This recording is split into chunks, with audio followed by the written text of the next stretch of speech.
Adventist World Radio. Ilay feon'ny fanantenana.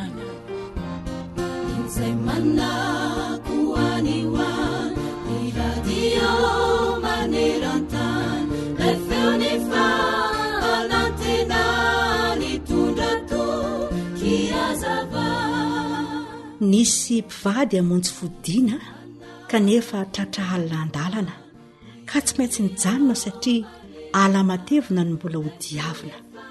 Indry nahita trano tokana iray zareo tao anaty ala ka nanatona ila vonjy soa mba afaka hampiatrano azy ilay tompotrano ao. Rangaha lehibe efa osaosa no nandray azy ary dia nampandroso azy ireo. Ny fampijery izy mivady sady hita toa natahotra n'ity rangahabe nefa tsy maintsy hijanona satria alina loatra ny andro. Nomeny ny tompotrano sakafo zareo fa na ny nivavaka aza tsy nataony fa nanara-maso an'ilay rangahabe no nataony izy mivady. Tsy karitry ilay rangahabe nefa zany nataony zareo zany fa tsy niteny izy. Efitra iray efa haolohaolo izay tao ambony rina no natorina izy mivady. Ny diridiry ny vandravandra nefa ry zareo fa tsy nahita tory tamin'io alina io nefa dia efa reraka mihitsy. Rehefa diva araina ny andro dia injany nisy niakatra ny tohatra ary antsy lava sady maranitra no nitazomin'ilay rangaha sady niakatra ny tohatra izy. Gaga izy mivady natahotra ny orooro izay tsy izy fa hoe ho faty androany maraina. Ary io ramatoa nandalo fotsiny ane le tompotrano fa tsy naninona kory e. Ndao ahorina netan-kelitsika dia hialato sika fa maty eo hoy ilay rangaha. Vity jeresaka izay dia nidina moramora tamin'ilay tohatra ilay rangahabe kinanjo efa niandry azy tao ambany ilay rangaha sady miteny hoe andeha ody izay tompoko. Hoy ilay rangahabe mandroso aloha sakafo. Efa vonona ny sakafo maraina fa avy mandroso e. Sady vary soa sy kitoza no nomaniko anareo. Niakatra tao ambony tafo amantsy naka kitoza fa ao no mipetraka ny kitoza maina tsara azahoantsika amin'ny sakafo maraina. Teo vao ny fampijery izy mivady sady menatra no nieritreritra ny sain-dratsiny. Eny, aza misaina ratsy ny namanao, aza tsaraina ivelana izy ireny fa mamitaka anao izany eritreritra izany. Reseho amin'ny soa ny ratsy fa teto dia noresen'ilay rangahabe tamin'ny fikarakarana tsara ny eritreritra izy mivady. Manamafy izany Romaina 12:20 ny 9:20. Aza mety ho resin'ny ratsy ianao fa reseho amin'ny soa ny ratsy. Miteny ny Baiboly hanisan'andro no fonaina rasoao am-pofazamalaina fatomotrany andro izy.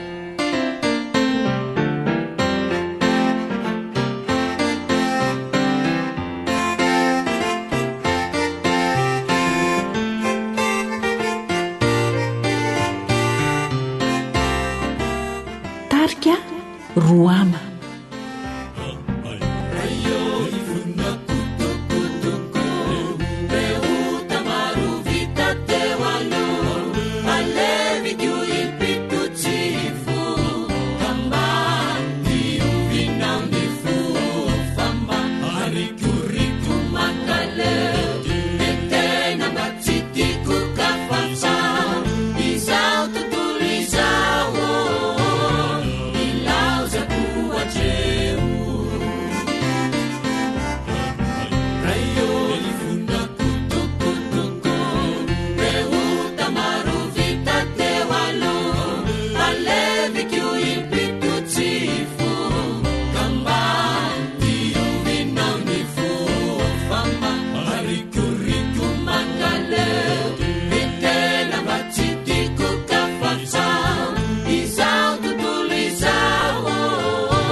awr izay lay onjany fanantenana.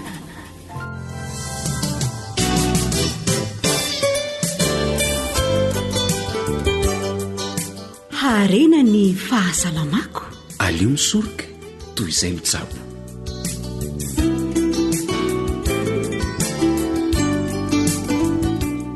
miaraabanao amin'ny alalan'izao fandaharana ara-pahasalamana izao hatrany ny radio ny feon'ny fanantenana dia manasanao ampitiavana anaraka izany hatramin'ny farany.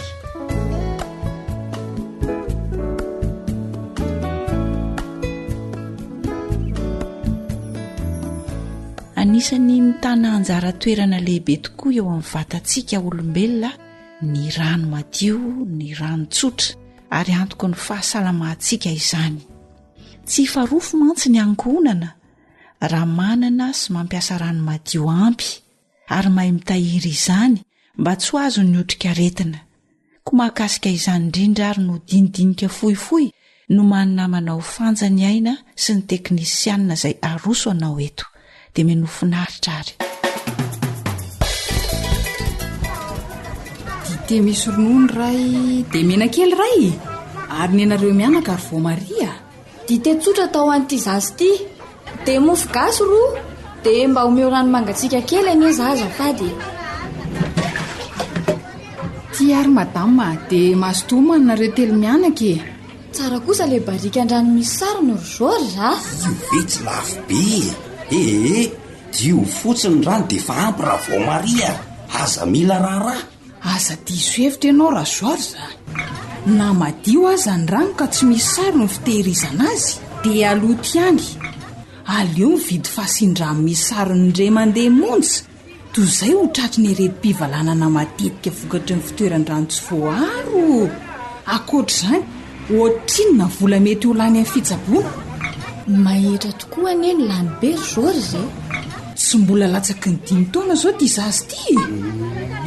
Ora misea fitoeran-drano madio sy misarona tsara ampiasaina dia ho azo antoka ny rano sotroiny io zanakao io sy ny fianakaviana rehetra e.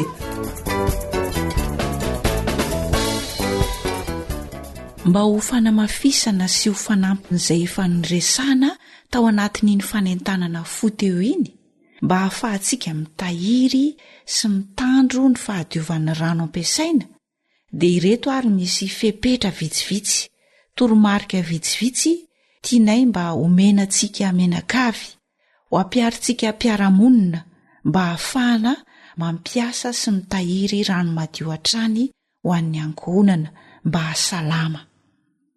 Raha toka vovo no ampiasaina dia ny fitaovana rehetra izay hitarihana na ampiasaina amin'izany vovo izany dia tokony ho adio mandrakariva. Mety indrindra raha toka saromana tsara ny vovo ary asiana paompy ahody tanana. Izany hoe mba mifandrimbona kely izany tsika menakavy ny mpiaramonina anao izay fisian'ny paompy ao amin'ny vovo izay. Ny fampiasana izany mantsy dia anisan'ny tena sady misoroka ny loza no miaro ny ranontsika ihany koa mba tsy haloto. Rehefa mampiasa n'ireny lavadrano ireny isika na ny toerana fitehirizana rano dia kendreo tsara ihany koa mba ho lavitry ny fitehirizan-drano na ny lavadrano ny toerana izay fanariana rano maloto sy ny toerana fangerena. Farafahakeliny dia tokony ho any amin'ny 5 metatra ambanin'ny toerana izay atsakana rano, ambanin'ny toerana isian'ny lavadrano no toerana tokony anorenana ny kabone na ny lavapiringa. Averina indray izany fa ny lavapiringa dia tsy tokony ho ambonin'ny toerana misy ny lavadrano fa any amin'ny 5 metatra farafahakeliny ambanin'ny toerana izay atsakana ny toerana tokony ametrahana ny lavapiringa na ny kabone.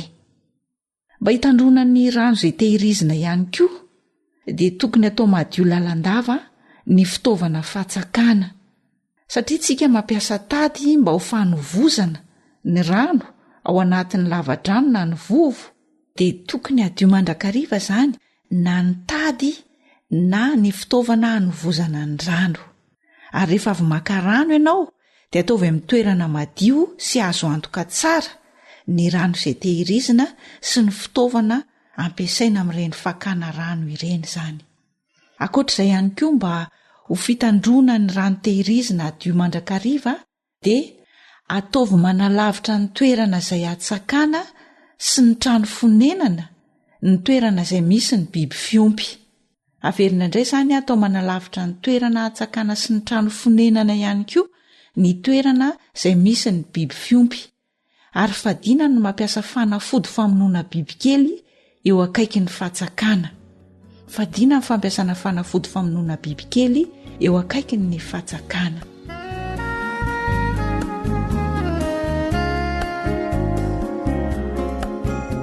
Raha izay izany no fomba ataontsika mba hitandrona ny rano tehirizina, dia inona ihany koa no tokony atao mba hampadio an-trano ireny rano tehirizina ireny rehefa tonga ao an-trano izy ka ho ampiasain'ny fianakaviana. Voalohany indrindra dia tokony tehirizina ny rano fisotro, tehirizina ao anatin'ny fitaovana madio sy voasarona tsara. Tokony mampiasa zinga madio ihany koa isika mba hanovozana ny rano ao amin'ny sinibe ohatra, fa tsy maka zinga isika dia ny tanantsika miroboka ao anatin'ilay sinibe miaraka amin'ilay zinga, fa mety kokoa atao lava tao ny zinga dia tsy tafiditra any ny tanantsika, ary zinga madio no hanovozana ny rano ao anatin'ny sinibe na ao anatin'ilay fitaovana fitehirizantsika ny rano ao an-tokantrano. Aza vela ho tsabahana na ho tohofan'ny olona ny fitehirizan-drano. Matetika mahavantana antsika ihany koa no manao izany, fa aza vela tsabahana na ho tohofan'ny olona ny fitehirizan-drano, fa aoka fitaovana voatokana no hakana ny rano. Dia aza vela nakaiky ny toerana fitehirizan-drano ihany koa ny biby fiompy. Matetika mantsy ny akoho, ny saka sy ny sisa mety tafatsoropaka any anatin'ireny fitaovana fitehirizan-drano ireny, kanefa ny mety nanitsaka maloto ireny biby fiompy ireny. Aza dino ihany koa ny mampangotraka ny rano tsy azo antoka, indrindra raha vao rano izay nalaina teny amin'ny dobo, na ny renirano na ny siniben-drano tsy misarona no ampiasaintsika. Ampangotrahana foana izany ny rano izay hosotroana, raha toka teny amin'ny dobo na ny renirano na sanatria ka tsy nisarona ny siniben-dranontsika, mba handiovana ny renirano ireny. Dia aza dino tehirizo amin'ny fitaovana misarona tsara ny rano voadio mba ho azo antoka amin'ny fampiasana azy avy eo.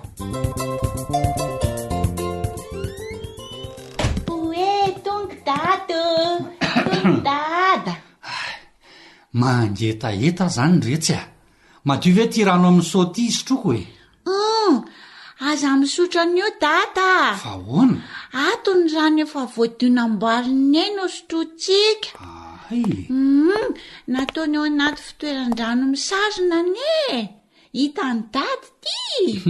Sady nasiany sotro be lava tao angalana azy.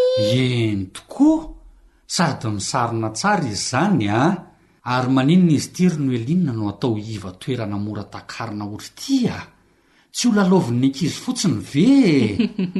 Eo mihitsy ny toeran'ny oro Martin ary izay no nanasivako sarony azy mba tsy hisy lalao. Natao mora tazana sy mora laina re mba tsy hanahirana amin'ny biby kely. Amin'izay rano efa voadio hatrany ny sotroiny. Tandremo sao ovaovainao ny toeran'ny oro Martin Tiany rano dada azy. Misaotra retsy dia za koa isotro. Ry ray aman-dreny, diovy ary tehirizo anaty fitaovana misarona tsara ny rano fisotro ao an-tokantrano. Ampiatrao amin'ny toerana mora tazana sy takatry ny ankizy zany mba ho rano voadio mandrakariva no sotroiny. Aza donona ny manadio ny fitehirizan-drano isaky ny ameno azy ianao. Ho lavitra nareo ny areti-pivalana.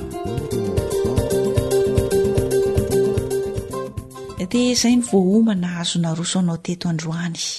Mampirisika anao anao fampiarana satria fifaliana ho an'ilay Andriamanitra izay mpahary sy namorona antsika tokoa, ny mahita antsika olombelona mikarakara ny vatantsika, ny manodidina antsika mba adio ary dia ho salama mandrakariva. Erezo ary ny fanaovantsika sy ny fampiarantsika ireny torohevitra ireny mba ho voninahitr'Andriamanitra irery ihany.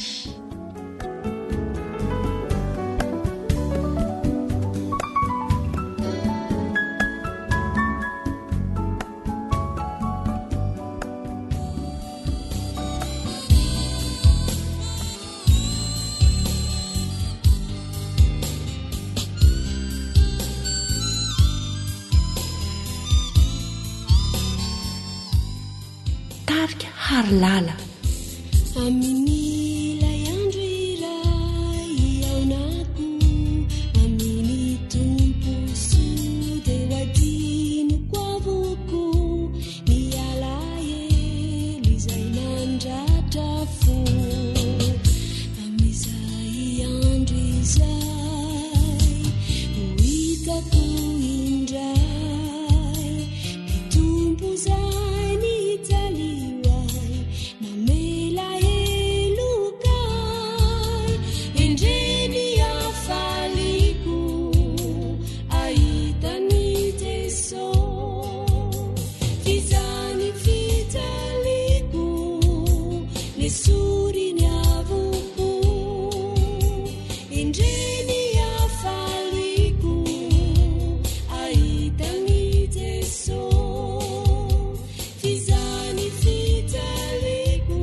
AWR izay ilay onjany fanantenana.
AWR manolotra ho anao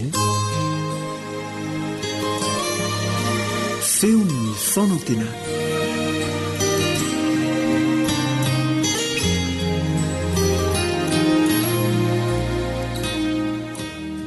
namanao ndre mba vonjyarina viany zao mbola mitafa sy miresadresaka aminao zao amin'ny alalan'ity vata fandraisam-peo ty ary namanao samma no mikirakira ny vata maro bokotra samy miarabanao izay mirahalahy alohan'ny anomboantsika ny dinidinika androany ara dia andehantsika anondrika ny lohantsika angataka amin'ny fanan'Andriamanitra.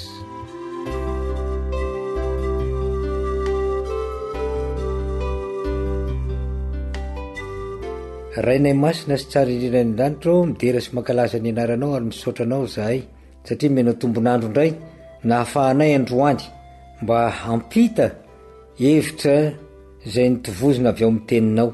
Ray malalo mangataka anao mpanomponao mba omenao ny fahazavan-tsaina, omenao ny fanahinao masina, mangataka anao ihany koa mba omenao zany fanahy zany ireo rehetra zay miaino sy manaraka izao fandarana zao koa zay rehetra ataona eto dia mba ho voninahitry ny anaranao avokoa. Mamelany eloka ray malalo ary oka mba ho raisinao, mba ho antrakasitrahany ao anatrehanao, mba ho voninahitry ny anaranao izao fandarana zao fa tononona sy angataniny amin'ny anaran'i Kristy. Amen.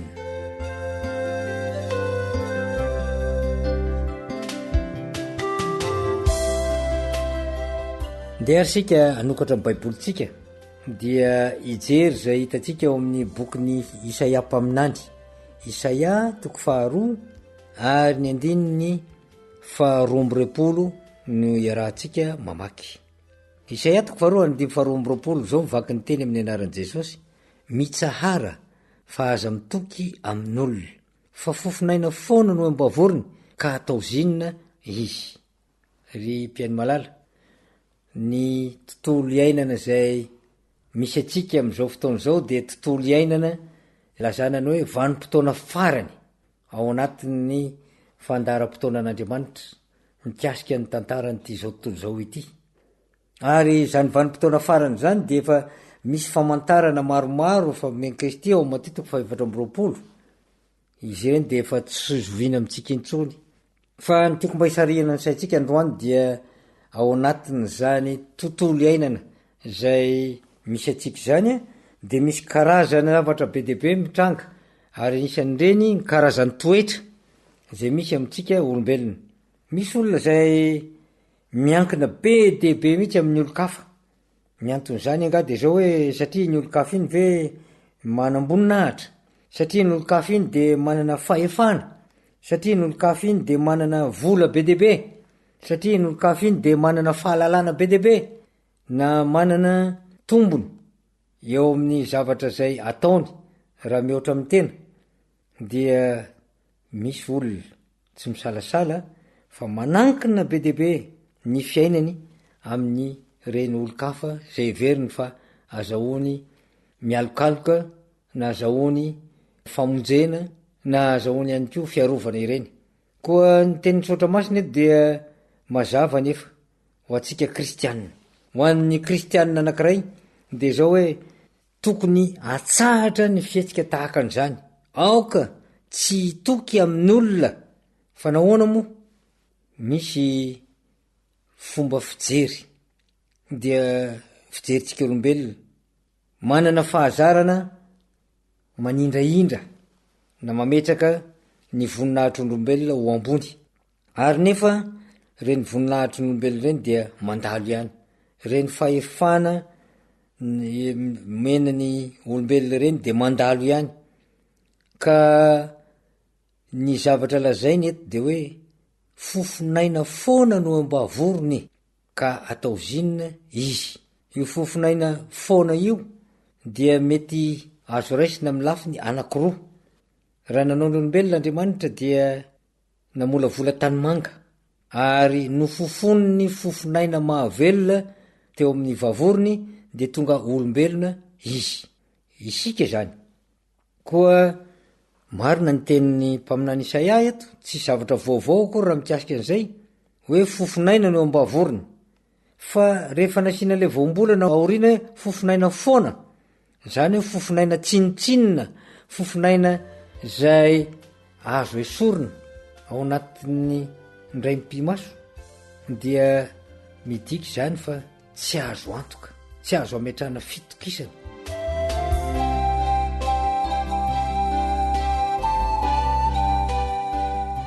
Iza moa milaza fa ny olona zay tokisanao androany, raha pito na afaka ray volana, na afaka 2 volana, na afaka herintaona, de mety tsy ho hitanao intsony.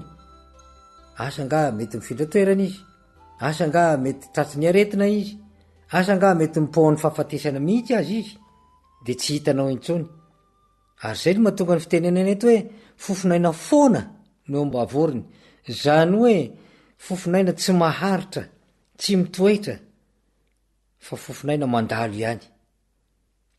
Raha izany ary dia tsy mahagaga raha mena torohevitra tsika fa ny tontolo manodidina zay enatsika zay manambara fa efa akaiky Kristy, ary ny tantara rehetra zay efa fantatsika nanololovantsika mihitsy ary nyainatsika aza, de midika fa ny fametrahana toky amin'olona dia tsy manan-kevitra misy fahendrena. Ny fanomeza toky sy ny fanomeza toky zay ny fanaovana teo anatrehan'Andriamanitra azy eo amin'ny olona anankiroa, ohatra olona mbola tanora anankiroa zay nanao voady fa hivady ary tsy saraka intsony, de zao lay voady iny tahaka ny voady natatao foana, satria be deabe ny fisaraha-panambadiana eo amin'ny tontolo iainantsika dia tsy manaja intsony izany lalàna ny fanambadiana izany ny olona, be deaibe ny toejavatra zay mitranga eo amin'ny atao hoe fampitokisana na le contrat zay ifanaovana kory azy kanefa tsy voaja intsony reny contrat ireny. Nisoni zay apetraky ny olona anankiray amina zavatra zay inianany fa tsy maintsy omeny na ataony dia tsy misy dikany intsony fa ny mahatonga ny ady eto am'izao tontolo zao dia tsinona kory fa io tsy fanajana ny teny zay fanomezana io, ny tsy fanajana ny hafa ao anatin'ny zavatra zay nampanantenaina azy. Fa Andriamanitra kosa de tsy mba toy izany. Andriamanitra ry mpiaino malala de zao hoe ny zavatra zay fa nampanantenainy dia tsy maintsy tanteraka avokoa, ary ny zavatra zay fa nilazainy fa tsy maintsy ho tonga de tsy maintsy ho toy izany, ka ny fanjakany zay tsy maintsy ho avy atsoatsy tsy hoely intsony de tsy maintsy ho avy tokoa. Fa be deaibe mantsy ny olona zay tsy mino n'zany fiavian'ny fanjakan'Andriamanitra zany ary malaky kivy, malaky ketraka, dia ketraka manaraka an'izay ihany ko ny fanahiny, ary ketraka manaraka an'izay ihany ko ny fomba fiainany eto am'ty tany ity. Tsy mahagaga raha mahita n'reny olona sasany reny tsika zay mamoy fo ka tonga amin'ny hatramin'ny famonoan-tena azy, satria tsy mino intsony izy fa misy zany Andriamanitra zay tsy maintsy anatanteraka ny teniny. Zao mantsy nylazainy eo amin'liko toko voalohany ary ny 7:30 dia hoy izy eo amin'ny tapany voalohany hoe fa tsy isy tsy ho tanteraka ny teny rehetra ataon'Andriamanitra. Tsy isy tsy ho tanteraka ny teny rehetra ataon'Andriamanitra. Zay teny zay nylazain'Andriamanitra zany dia tsy maintsy tanteraka hatramin'ny farany. Ka raha matoky tsika an'Andriamanitra de tokony atoko ny teniny. Ary raha matoko ny teniny tsika de mampiorona ny finoantsika am'izany teniny zany. Ary raha mampiorona ny finoantsika amin'ny teniny tsika dia mino marimarina nde ho irahantsika mijery zay teny zay fa teny mahafinaritra mihitsy, ary tokony ho haitsika eo ambavatsika mandrakariva, satria teny zay mame fanantenana tsara ho an'ny kristianina rehetra. Ao amin'ny bokyny Petera 2:7 de zao no voalazany: ny tompo tsy maela ny teny fikasany arak'izay ataon'ny sasany ho fahelany, fa maharopo aminareo izy ka tsy tiany isy overy fa mba ho tonga amin'ny fibebahana isy rehetra. Tsy maela ny teny fikasany ny tompo, ry mpiaino malala, ry hava malala. Ny olona no mame teny fikasana fa tsy mety tanteraka, ary tokony hatsahatsika ny fitokisana azy. Fa Andriamanitra kosa de tokony ho azontsika hatramin'ny farany, satria ny azy zay teny nomeny dia tsy mivadika na oviana na oviana, na inona tranga de tsy miova. Fa mandrakizay zany ten'Andriamanitra zany. Koa dia miraso ho anao indrindra ny namanao Andriambavonjy Arinay vao anatin'izany teny zany, engany antsika mba hahery ijoro ary atokony ten'Andriamanitra mandra-piveriny Kristy amin'ndraony lanitra. Fa izany no anisan'ny fomba anankiray mampahery ny fanahintsika ary mampitoetra tsika ho isan'ny zanak'Andriamanitra mandrakizay. De ho tanteraka ane zany am'izany no ifanaovantsika veloma manao fahofatananao ray na manao Andriambavonjy Arinay vo dia mame fotoananao amin'ny manaraka. Veloma tompoko. AWR Téléphone 034 06 797 62.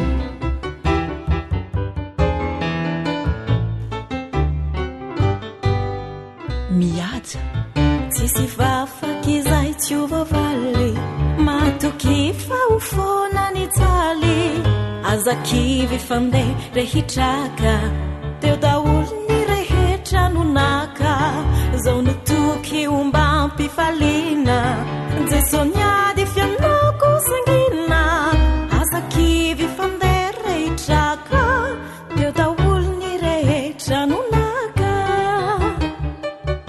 tsisy vavakizay tsy hivaly matoky fa ho foana ny jaly azakivy fandeha rehitraka teo daolo ny rehetra no naka zaho notoky omba ampifaliana jesosy no ady fianao kosangina azakivy fandery rehitraka teo daolo ny rehetra no naka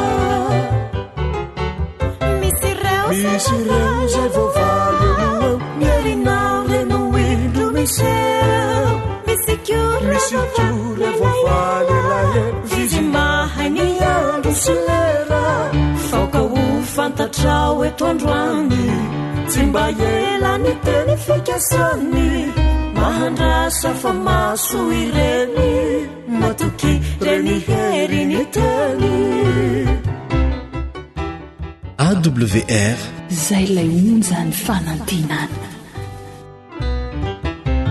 mahareta miandrasa hatrany ny fiainana tsy andro any ihany mivava fonafona natao vao tsy nampiaza ny finoana zao notoky omba mpifaliana jesosy niako fianao kosangina azakivy fanderehitraka mba fantaro teo daolo reno naka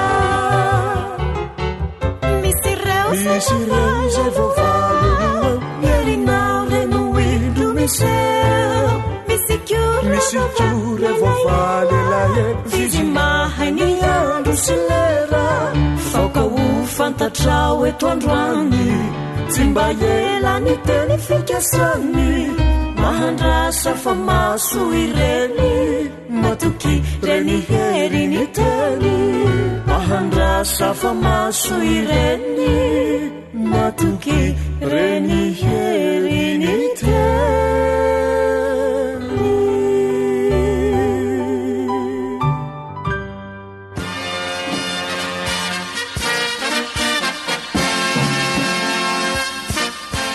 fanantenana azo antoka entiny bokyny Daniel ho anao fanantenana azo antoka entiny bokyny Daniel ho anao fandalinana soratra masina iarahanao amin'ny pastora Rasolonimenjanahary Robert miaraka amin'ny feon'ny fanantenana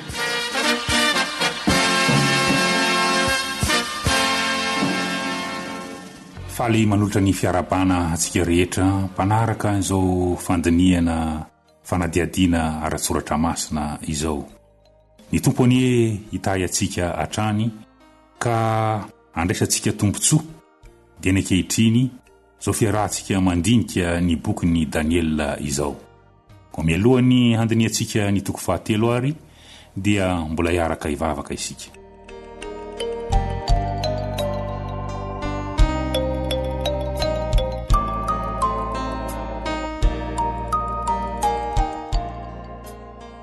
tompo sy andriamanitra lehibe indrindra ianao misaotra noho ny tompontsoa menao anay afaka manohy zao fandiniana ny teninao izao ko ako ny fanahinao masina hitaridalana anay ampitombony fononay sy anamasina anay ny teninao ary indrindra hitarika anay ho amin'ny fiainana mandrakizay mitahi ny mpanaraka an'izao fandaharana izao ianao amin'ny anaran'i Jesosy amen.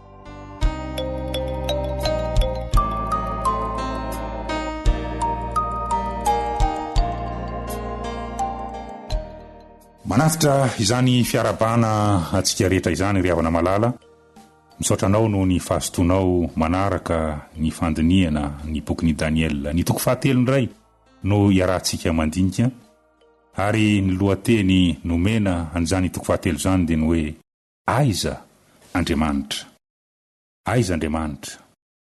tao amin'ny toko faharoa dia nasehon'ilay lovolamena ny fanjakan'ny Nebokadnezara zany hoe ny fanjakana Babiloniana tsy nahafapon'ny mpanjaka izany dia nanangana sary olona iray izy ary nataony volamena avokoa hatrany andohany ka hatramin'ny tongony hitatsika eto indray ilay toetsain'ny Babilona zay manohitra an'Andriamanitra mantsy tao amin'ny nofo dia nilaza hoe ny lohany ihany ny volamena fa ny mpanjaka kosa nanorona sary olona anankiray volamena avokoa hatrany andohany ka hatrany antongony araky ny fanazavany Daniel mantsy ny loha volamena zany hoe ny fanjakana Babiloniana dia odimbiasa ny tratra volafotsy, odimbiasa ny fanjakana Mediana sy Persianina. Tsy zaka ny mpanjaka Nebokadnezara izany fanjakany orava izany, ka isy fanjakana hafa handimby azy.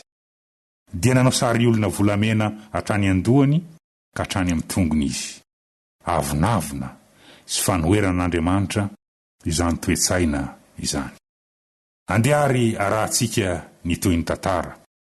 Tao amin'ny lemaky Dora no natsangana ilay sary olona volamena araka ny anarahantsika azy ao amin'ny Daniela 3:7. Natsangana teo amin'ny lemaky Dora ilay sary olona volamena ary natsoina ny manamboninahitra rehetra tao amin'ny fanjakana hitokana azy. Daniela 3:7, 1-2. Nebokadnezara mpanjaka nanao sary olona volamena 90 akio ny avony ary 9 akio ny sakany, dia natsangany tao amin'ny tany lemaky Dora tamin'ny fehiny Babilôna izany. Ary Nebokadnezara mpanjaka naniraka nampamory ny solompanjaka sy ny mpanapaka sy ny governora sy ny andrimbaventy sy ny mpitahiry ny volam-panjakana sy ny mpahay lalàna sy ny mpitsara ary ny komandy isa-tokony mba hanamasina ilay sary olona efa natsangany Nebokadnezara mpanjaka. Nomena ny baiko fa rehefa maneno ny mozika isan-karazany dia mekohoka sy mivavaka amin'ilay sary olona volamena ny rehetra. Zany fanamasinana araka ny nanambarany azy zany, fanamasinana ilay sary olona volamena dia pirofo fa manaiky ny mpanjaka ny rehetra. Nefa koa pirofo fa manaiky fa ambony ny Andriamanitra ny Babilônianina. Fiankofana vonjy-tavanandro ihany anefa. Izany fiankofana izany satria misy fandrahonana. Fiankofana noho ny tahotra izany. Zao mantsy ny voalaza ny 9:9 ao amin'ny Daniela 3:7, 9:9. Ary na iza tsy miankohoka sy tsy mivavaka dia atsipy miaraka amin'izay ho ao anaty laforo misy afo mirehitra. Tona aomby ity fivavahana ity satria tonankatoa avokoa ny olona rehetra.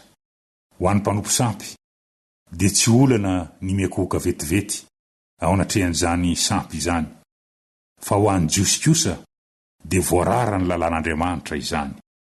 Tsy afaka hanao an'izany namany Daniela. Tsy teo Daniela mantsy tamin'ny fotoan'io, ary namany 3 lahy no nanatrika teo ary tsy nety miankohoka izy 3 lahy. Daniela 3:7, 9:9 ka hatramin'ny 12. Ary tamin'izany dia nisy kaldianina sasany nanantona ka niampangany jiosy. Dia niteny izy ka nanao tamin'ny Nebokadnezara mpanjaka hoe: "Ry mpanjako, ho velona mandrakizay anie ianao. Ry mpanjako, ianao efa nanao lalàna fa ny olona rehetra izay mandreny fanemin'ny anjomara sy ny sobaba sy ny lokanga sy ny samboka sy ny vali sy ny simponia ary ny zava-maneno isan-karazany dia kohoka hivavaka amin'ny sary olona volamena. Fa izay tsy mekohoka sy tsy mivavaka kosa dia atsipy ao anaty laforo misy afo mirehitra. Koa misy jiosy izay nataonao hotinian'ny raharahan'i Babilôna sy ny fehiny, dia Sadraka sy Mesaka ary Abednego. Ireo lehilahy ireo tsy mba manaiky ny teninao akory ry mpanjako, tsy mba manompo ny Andriamanitra ao izy na mivavaka amin'ny sary olona volamena izay natsanganao." Mifono antony ara-politika kay nitetika ireto kaldianina ileto. Araka ny teny nambarany teo dia hitantsika fa fialonana ny seza nomenany reto Hebreo reto no tao ambadiky ny fiampiangana. Tamin'ny fomba fiaino akingana no nitondrany an'izany fiampiangana izany teo anatrehany Nebokadnezara. Ary dia romotry ny atezerana ny mpanjaka eo amin'ny 17. Dia niteny tamin'ny fahavinirana sy ny fahatezerana Nebokadnezara ka nasainy nalaina Sadraka sy Mesaka ary Abednego. Dia nentiny teo anatrehany mpanjaka ireto lahy ireo. Adin'ny mpanjaka miery Andriamanitra Daniela sy ny namany. Fa zao ny voalaza eo amin'ny 9:10.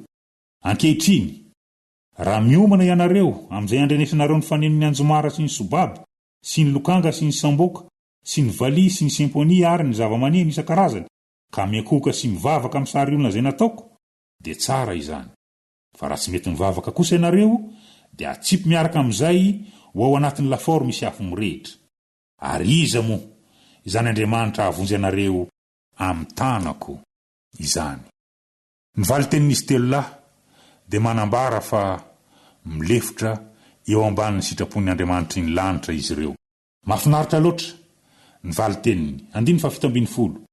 Indro Andriamanitra izay tompoinay dia mahavonjy anay amin'ny lafaoro misy afo mirehitra sady hamonjy anay amin'ny tananao ry mpanjako. Ary 7:70. Ary na dia tsy zany aza, aoka ho fantatrao ry mpanjako fa ny Andriamanitra ao dia tsy ho tompoinay ary sary olona volamena efa natsanganao dia tsy hivavahanay. Natoky izy ireo fa Andriamanitra mahalala ny tsara indrindra ho azy. Nasaina nafanaina impito mihoatra noho ny famana azy ny lafaoro. Tia ny mpanjaka ho azo antoka fa tsy hisy avonjy izay olona alefa ao anaty afo ao.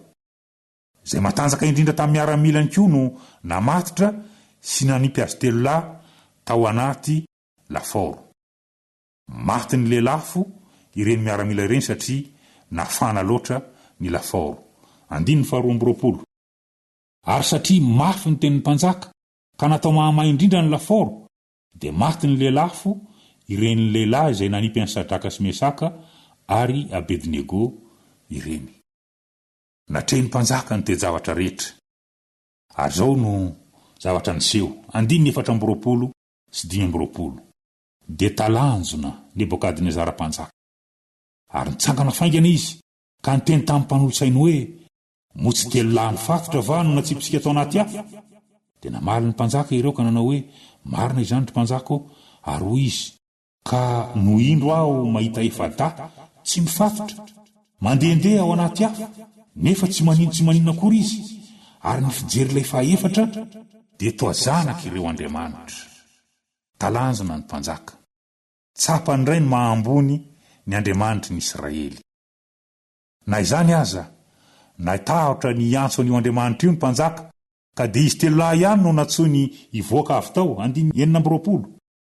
Dia nanatona ny varavarany lafaoro nisy afo mirehitra Nebokadnezara ka niantso hoe, ry Sadraka sy Mesaka sy Abednego, mpanompon'Andriamanitra avo indrindra, mivoa ka avy aty. Dia nivoaka avy tao anaty afo Sadraka sy Mesaka ary Abednego. Niteraka fahatsapana lalina tao amin'ny mpanjaka ihany ity fahagagana ity. Nidera ny Andriamanitra reto Hebreo reto izy, ary ny 9:20 no ahitantsika an'izany. Nebokadnezara niteny ka nanao hoe, isaorana ny Andriamanitra Sadraka sy Mesaka sy Abednego, izay naniraka ny anjeliny amonjy ny mpanompony izay natoky azy, ka nandika ny tenin'ny mpanjaka ary nanolotra ny tenany tsy hanompo na hivavaka amin'izay andriamanitra hafa afa-tsy andriamaniny ihany. Nitombo ny fahalalan'i Nebokadnezara any Andriamanitra ny lanitra. Nanapatra ny fahefany mihitsy izy anerena ny olona anome voninahitra amin'izany Andriamanitra izany. 9:20 matsy dia voalaza fa manao lalàna hoy Nebokadnezara fa ny fokom-pirenena sy ny firenena sy ny samy hafa fiteny rehetra izay manao teny tsy mety na amin'ny Andriamanitra Sadraka sy Mesaka ary Abednego dia ho tetitetehina ary atao trano fivoahana ny tranony, fa tsy misy andriamanitra hafa mahavonjy tahaka izao. Ny toetra nasehony reto Hebreo reto dia nahitany mpanjaka fa olona azo ametraha-pitokisana izy. Koa dia nomeny andraikitra lehibe noho ny teo aloha indray aza izy telo mirahalahy. 9:70 Ary Sadraka sy Mesaka sy Abednego dia nasandratry ny mpanjaka tamin'ny Babilôna sy ny fehiny.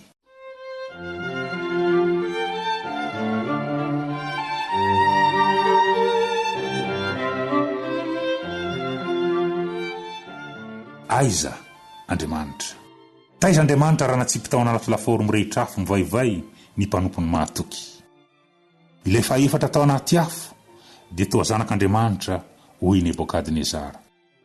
Ny Andriamanitra izy telo lahy namany Daniel dia Andriamanitra midina miaraka aminy hatrany anaty afo amonjy azy.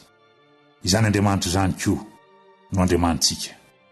Tsy mahavonjy tena isika, mila mpamonjy isika. Nidina tedia tany Jesosy ary maty teo amin'ny andro fijaliana mba hampihavana antsika aminy indray. Nitsangana tamin'ny maty izy ary any an-danitra mifona ho antsika amin'izao fotoana izao. Aiza Andriamanitra raha sendra zavatsarotra isika eto amin'ity tany fahavalo ity.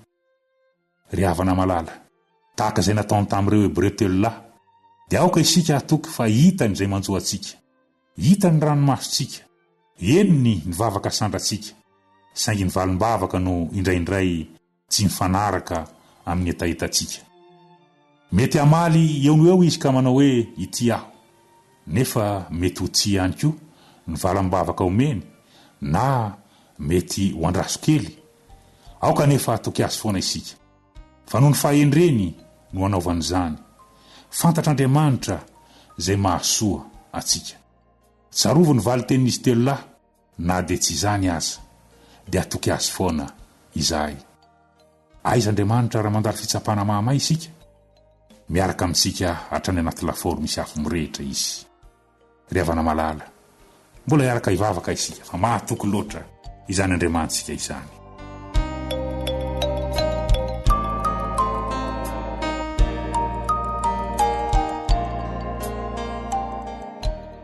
Andriamanitra masina indrindra, Andriamanitra mahery indrindra, Andriamanitra mifehy ny zavatra rehetra. Misaotranao zahay fa nasehonao anay tamin'ity anio ity, fa Andriamanitra mahery ny Andriamanitra izay topoinay. Ary Andriamanitra midina miaraka aminay ao anatin'ny fahoriana mivaivay izay mety hianjady aminay eto amin'ity tany ity. Ray malalo, omeo foma toky ianao izahay.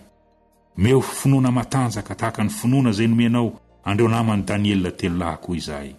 Ka na inona zavatra mitranga eo amin'ny fiainanay, dia atoky izahay fa hendry loatra izany Andriamanitra izany, ka mahafantatra ny zavatra izay mahasoa anay.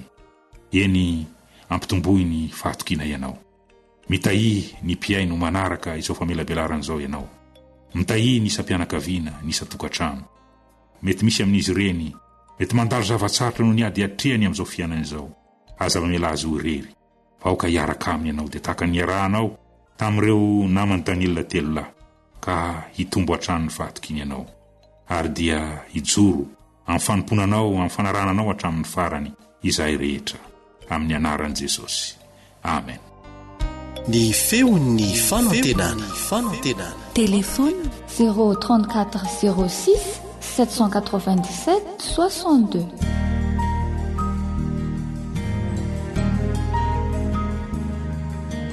Faneteninao no fahamarinana. Taridalana manokana fianarana baiboly avoaka ny Fiangonana Adventista maneran-tany. Iarahanao amin'ny feon'ny fanantenana sy ny departementany sekoly sabata.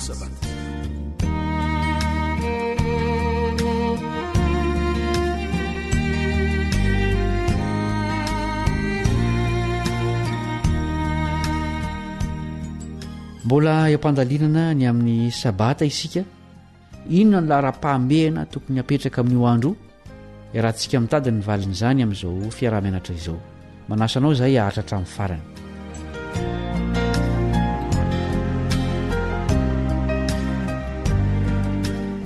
Ny fangaroany ratsy sy ny tsara ny fanandramany zanak'Israely niaraka tamin'Andriamanitra.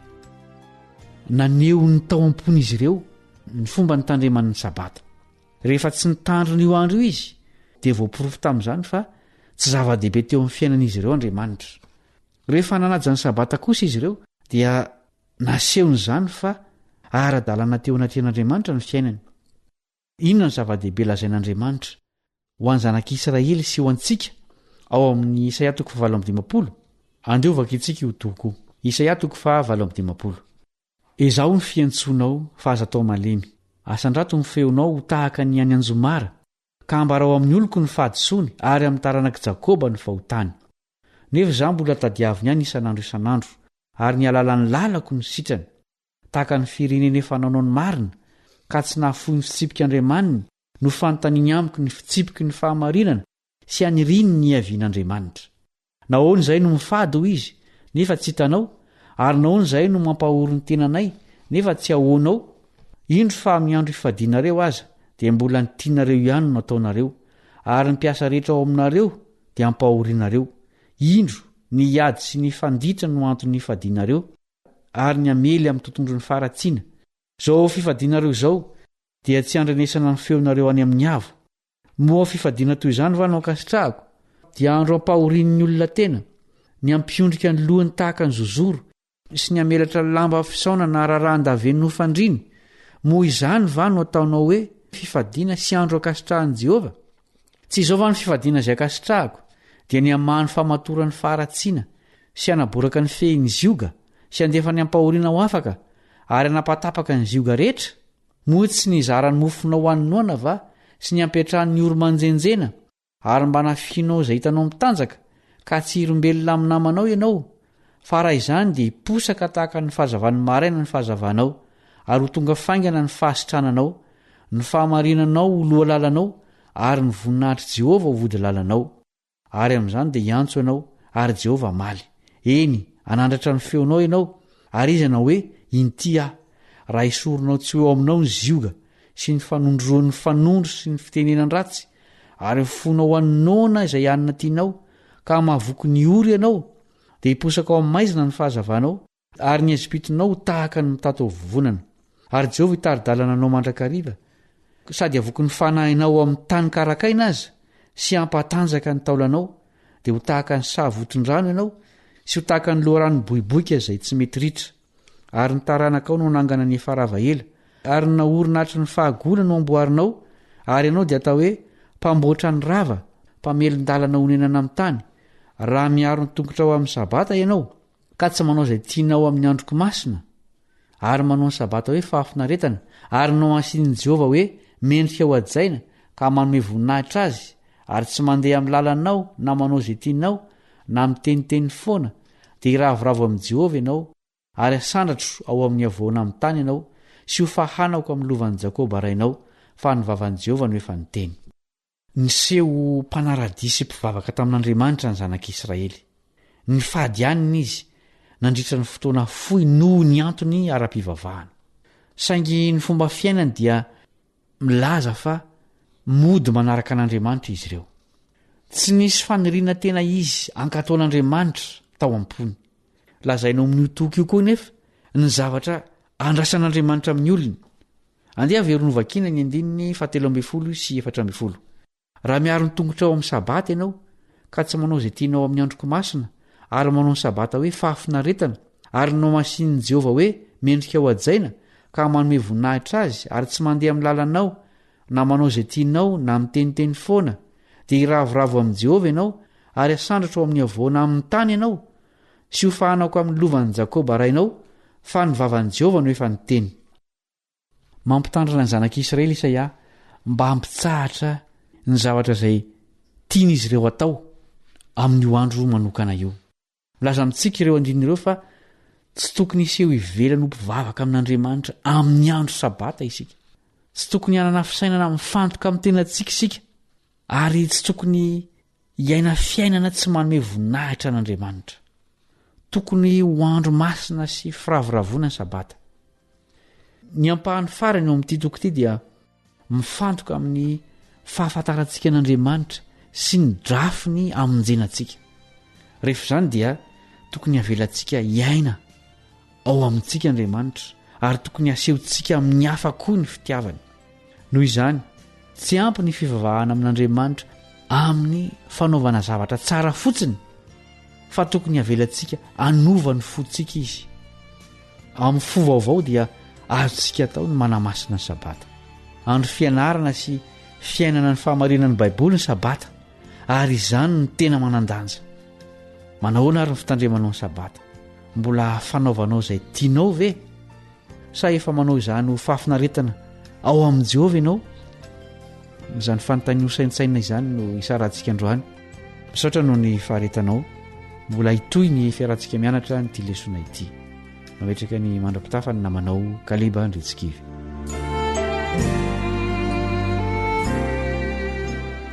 Ankoatra ny fiainoana amin'ny alalan'ny podcast dia azonao atao ny miaino ny fandaran'ny AWR sampana teny malagasy amin'ny alalan'ny Facebook isanandro amin'ity pejy ity AWR feon'ny fanantenana.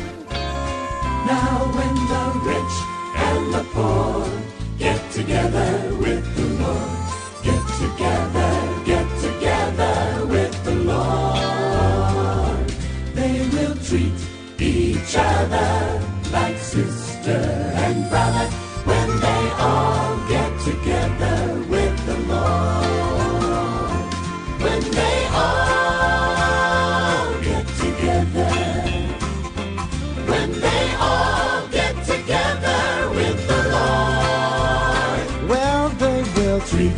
each other like sister and brother when they all get together with the Lord. Now when the tall and the small get together with the Lord, get together with the Lord.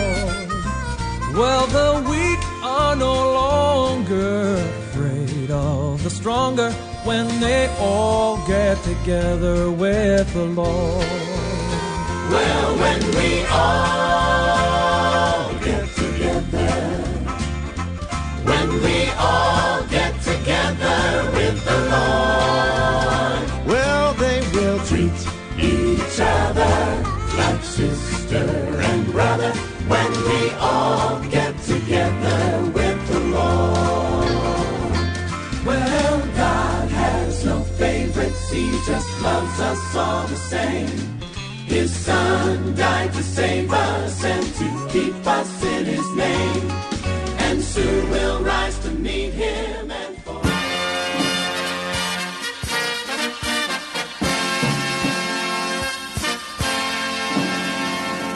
Adventist World Radio, The Voice of Hope.